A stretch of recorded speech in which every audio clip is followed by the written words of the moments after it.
B-2 स्टीलथ bombard शायद अब तक बनाए गए सबसे मशहूर तैयारों में से एक है। उसका चकना उड़ने वाले वंग डिज़ाइन यारों को तलाश करना मुश्किल बनाने के लिए शफ़ाफ किनोस इस्तेमाल करने की कोशिश की। ये मंसूबा अल्टा फायर हुआ क्योंकि चमकदार किनोस ने हवाई जहाज़ को सूरज की रोशनी में और भी ज़्यादा दिखाई दे दिया। स्टीलथ तैयारों की मांग, जैसा कि आज हम उनके बारे में सोचते हैं, 1930 की। ये देखते हैं कि टेक्नोलॉजी कैसे काम करती है। रेडार रेडियो लहरों की शक्ल में बरकी मकनातीसी तवानाई की मुख्तसर दालें बाहर की तरफ भेजकर काम करता है। एंटीना फिर रिसीवर मोड में बदल जाता है और दूर दराज अशिया से इन रेडियो लहरों के इनेकास का पता लगाने का इंतज़ार करता है।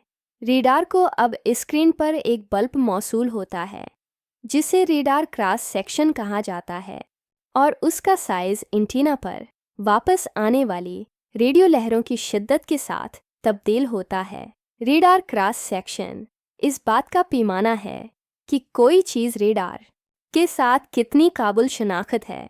ऑब्जेक्ट का साइज़ सिर्फ एक उनसर है जिसे होशियार इंजीनियरिंग से कम किया जा सकता है।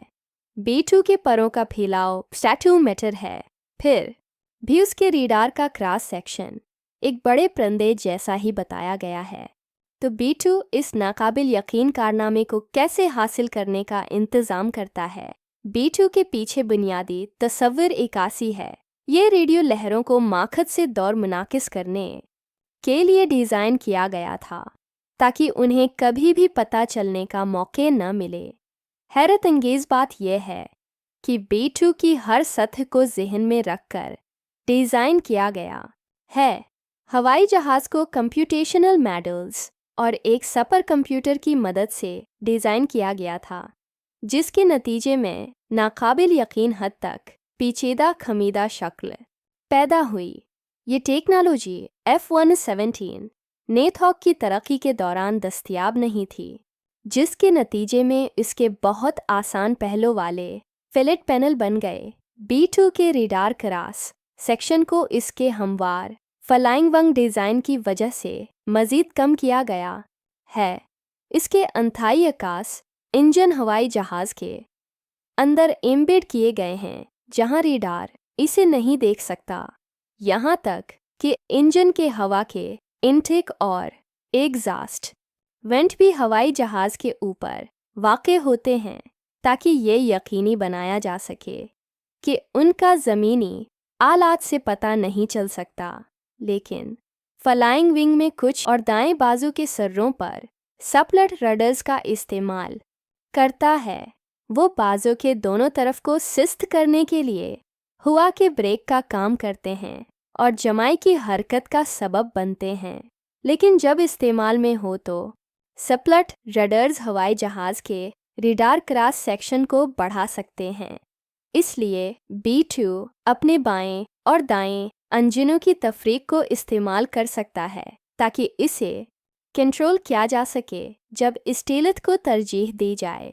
अपनी शक्ल से हटकर B-2 को भी जदीद जामे मवाद से बनाया गया है जो आने वाली रेडियो तवानाई को जज़्ब करने और ज़ाय करने की सलाहियत रखता है।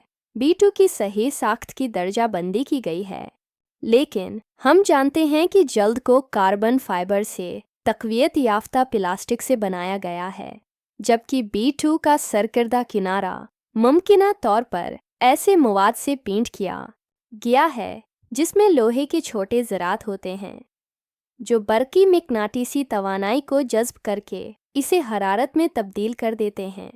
इन टेक्नोलॉजीज़ को मिलाकर B-2 बेमुश्किल रेडार स्क्रीनों पर भी रजिस्टर होता है। इससे भी ज़्यादा खौफनाक चीज़ जिसके बारे में सोचना है वो ये है कि नाज़ियों ने 1944 में बिल्कुल इसी तरह का एक तैयारा बनाया था। हार्टन 219 ने B-2 जैसे स्टेल्थ टेक्नोलॉजी को मुकम्मल तौर पर समझने से बहुत पहले B-2 जैसे उसूलों को शामिल किया था।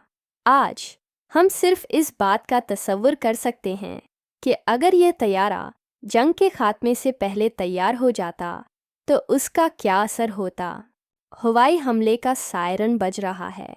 देखने के लिए शुक्रिया और मेरे तमाम नए सब्सक्राइबर्स को खुश आमदीद।